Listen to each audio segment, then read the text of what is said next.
शहर इंदौर। यहाँ डॉक्टर अश्विन नाम का एक जाना माना डॉक्टर रहता था। सोसाइटी में उसकी काफी इज्जत थी और लोग उससे काफी मानते भी थे। पर इस परफेक्ट लाइफ के पीछे छुपी थी डॉक्टर अश्विन की काली करतूतें। एक मर्डरर जो सोसाइटी के हर उस रूल को फॉलो करता था जो उसे एक नेक इंसान का दर्जा देती थी, पर उसके शैतानी दिमाग में कुछ और ही चलता था। ये स्टोरी है डॉक्टर डेथ की।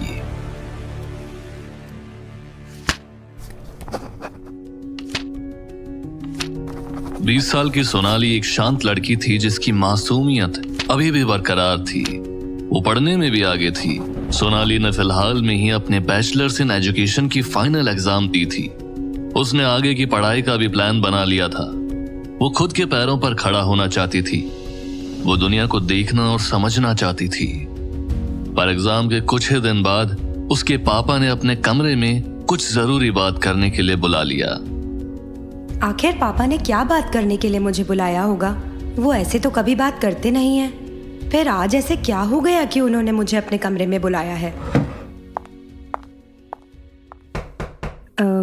पापा, आपने मुझे बुलाया था?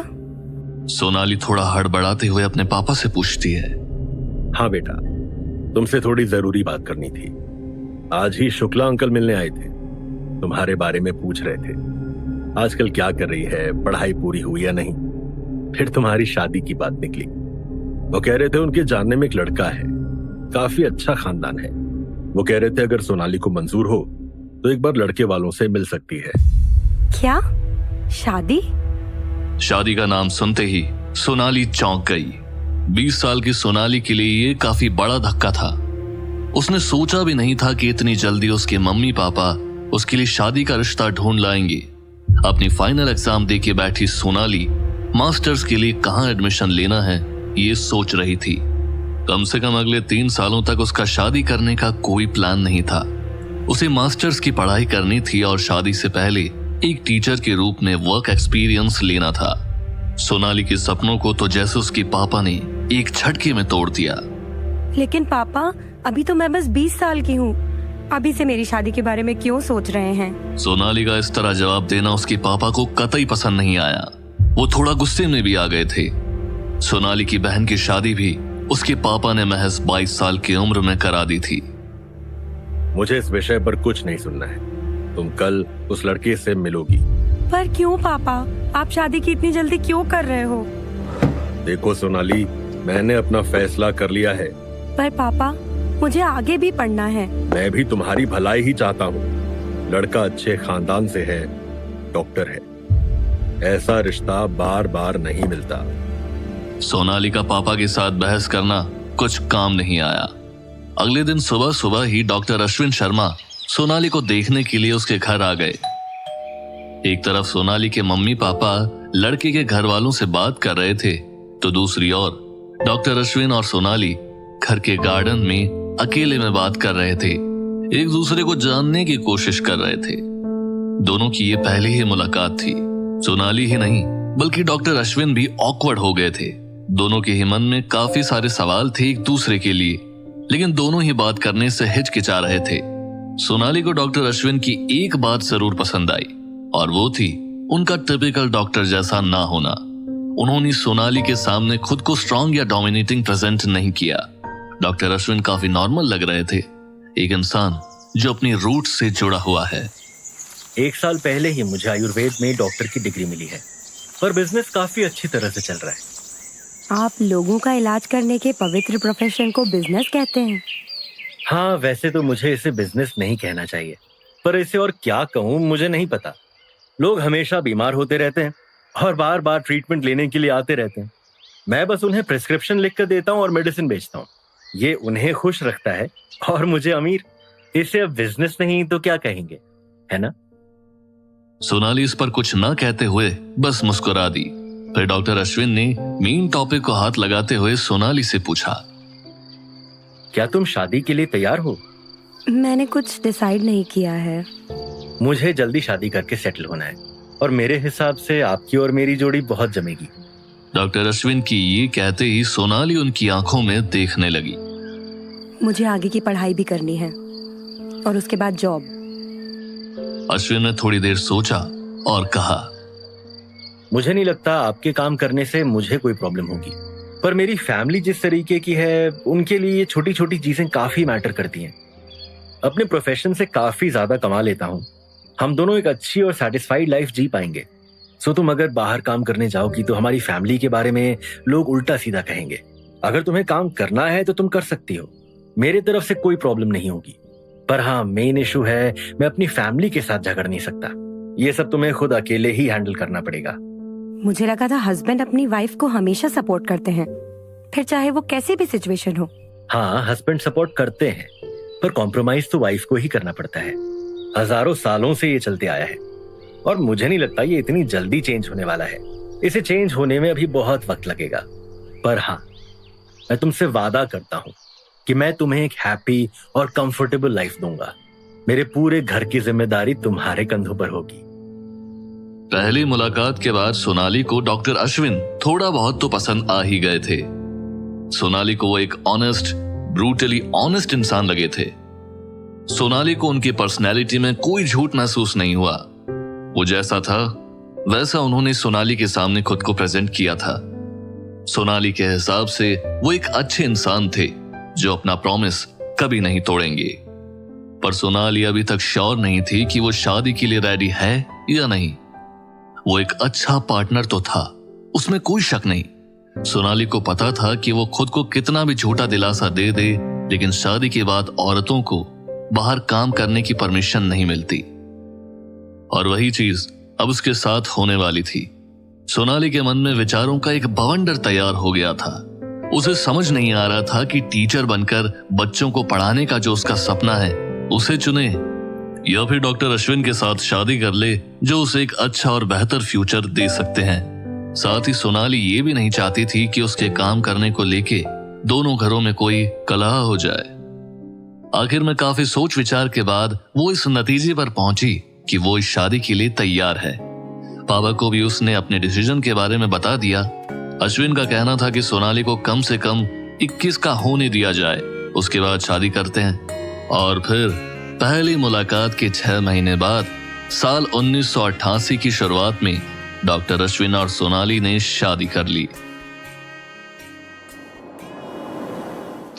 मिसेस शर्मा, पानी लीजिए। सोनाली ने अपने थरथराते हाथों से इंस्पेक्टर प्रिया से पानी का ग्लास लिया। अश्विन को अरेस्ट किए हुए लगभग आधा घंटा हो चुका था। सोनाली के साथ अभी 2 फीमेल कांस्टेबल्स उसी डाइनिंग रूम में मौजूद थे।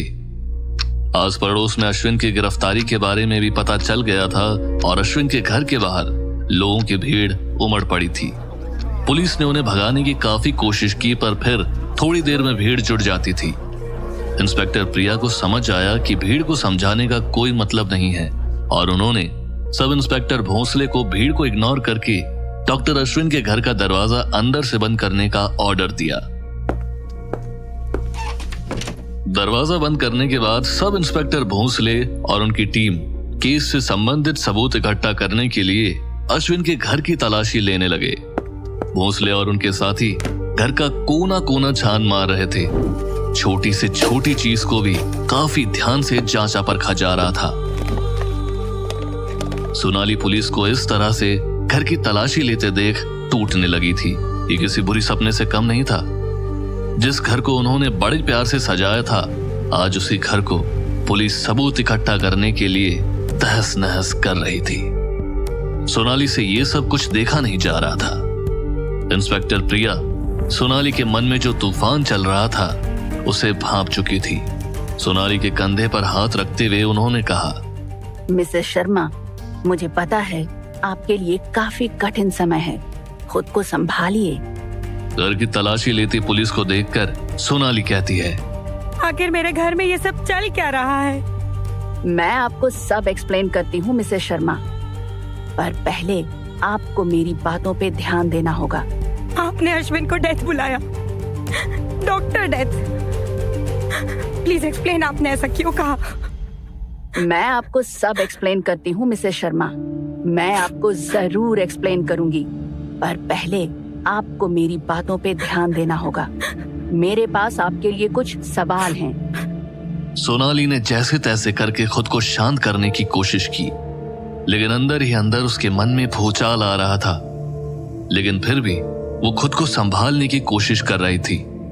इस पल में उसे स्ट्रांग रहने की काफी जरूरत थी।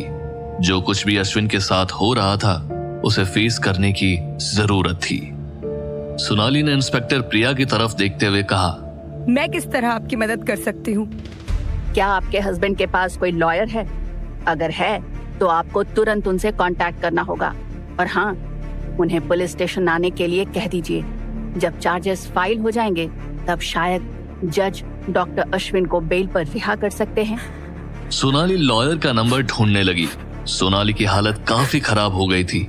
वो बस रोए जा रही थी और उसी हालत में वो फोन बुक में लॉयर का नंबर ढूंढ रही थी। और आखिर 10 मिनट की मशक्कत के बाद उसे फोन बुक में लॉयर का नंबर मिल ही गया। हेलो, लॉयर वर्मा जी से मेरी बात हो रही है? मैं मिसेस शर्मा बोल रही हूँ। अश्विन को पुलिस ने गिरफ्तार कर लिया है। प्लीज आप जल्दी से पुलिस स्टेशन पहुंचिए। हाँ, प्लीज जल्दी जाइए। सोनाली ने जैसे तैसे लॉयर से बात कर ली और इंस्पेक्टर प्रिया के सामने आकर बैठ गई। मिसेस शर्मा, मैं चाहती हूँ कि आप थोड़ा गहराई से सोचें और बताएं कि डॉक्टर अश्विन के काम के बारे में आपको एग्जैक्टली क्या पता है। इस सवाल से सोनाली सोच में पड़ गई। आप कहना क्या चाहती हैं? वो एक डॉक्टर हैं, है ना? और उनकी खुद की एक गैस एजेंसी है। गैस एजेंसी होना या दो बिजनेस करना कोई अपराध तो नहीं है ना? मैं बस आपसे ये जानना चाहती हूँ कि आपके हस्बैंड के वर्क के बारे में आपको क्या क्या पता है। चलिए उनके गैस एजेंसी से शुरू करते हैं। सोनाली चेयर पर टिक कर बैठ गई और वो सब याद करने लगी। उन्होंने 1994 में गैस एजेंसी शुरू की थी। वो हमारे लिए काफी मुश्किल समय था। हम शादी के बाद बहुत खुश रहते थे, पर अश्विन को हमेशा लगता था कि वो जितना कमा रहे हैं उससे कहीं ज्यादा कमा सकते हैं। अश्विन को लगा वो एक चांस तो ले ही सकते हैं और अपने दोस्त की गैस एजेंसी में 11 लाख लगा दिया। पर हुआ सब कुछ उल्टा। उनका दोस्त पैसे लेके भाग गया। उसने मेरे हस्बैंड के साथ धोखा किया। अश्विन ने उस दोस्त को ढूंढने की बहुत कोशिश की। वो बस चाहते थे कि उनके पैसे वापस मिल जाएं। और काफी दिनों तक ढूंढने के बाद भी जब उस दोस्त का पता नहीं चला तो वो बहुत निराश हो गए थे। हमारे पास जितनी भी सेविंग्स थी हमने वो पूरी उस गैस एजेंसी में लगा दी थी। फिर उन्होंने अपनी एक गैस एजेंसी क्यों शुरू की? अश्विन और कर भी क्या सकते थे? वो एक डॉक्टर थे। आपको पता है हमारे लिए कितना शर्मनाक होता अगर लोगों को पता चल जाता कि एक डॉक्टर के साथ किसी ने पैसों की धोखाधड़ी की है। अश्विन को खुद की इज्जत बचानी थी। अश्विन ने लगभग सबको बता दिया था कि हम गैस एजेंसी ओपन करने वाले हैं। तो फिर ना चाहते हुए भी अपनी नाक को बचाने के लिए अश्विन को गैस एजेंसी ओपन करनी पड़ी। शुरुआत में उन्हें काफी परेशानियों का सामना करना पड़ा, पर आखिरकार बिजनेस चल निकला। इंस्पेक्टर प्रिया ने थोड़ी देर कुछ नहीं कहा। वो बस शांत खड़ी रही और फिर प्रिया ने सोनाली से पूछा, क्या आपको पता है डॉक्टर अश्विन ने 10 साल पहले जो गैस एजेंसी शुरू की थी वो फेक थी? क्या? सोनाली आगे कुछ कहते उसके पहले ही सब इंस्पेक्टर भोंसले रूम में दौड़ते हुए आए। मैम जल्दी आइए, यहाँ बेसमेंट की तरफ। सोनाली को वहीं छोड़कर प्रिया भागते हुए भोंसले के पीछे चली गई। सोनाली अब और ज्यादा कंफ्यूज हो गई थी। उसकी घबराहट अब और बढ़ने लगी थी। 5 मिनट बाद भोंसले अपने बाकी ऑफिसर्स के साथ बेसमेंट से बाहर आए। भोंसले और उनके साथियों के हाथों में एविडेंस बैग थे जिसमें बुक्स और कुछ सिल्वर इंस्ट्रूमेंट्स थे। तो दूसरी ओर इंस्पेक्टर प्रिया सबसे आखिर में बेसमेंट से बाहर निकली। उनके हाथ में सिंगल एविडेंस बैग थी जिसमें कुछ रेड और व्हाइट कलर का दिख रहा था। मिसेस शर्मा, सिचुएशन थोड़ी कॉम्प्लिकेटेड हो गई है। आपको हमारे साथ पुलिस स्टेशन चलना होगा। हम वहाँ जाकर बात करते हैं। पर ऑफिसर, आखिर हुआ क्या है? आपको बेसमेंट से क्या मिला? इंस्पेक्टर प्रिया को अब सोनाली पर दया आने लगी थी। वो सोच में पड़ गई थी कि क्या सच में सोनाली को अपने हस्बैंड के क्राइम्स के बारे में कुछ नहीं पता, या बस वो अनजान होने का नाटक कर रही है। प्रिया ने सोनाली के सामने वो एविडेंस बैग रखा और जैसे ही सोनाली ने उस बैग को देखा वो बेहोश हो गई। वो एक कमीज थी, एक वाइट कमीज जो खून से सनी हुई थी।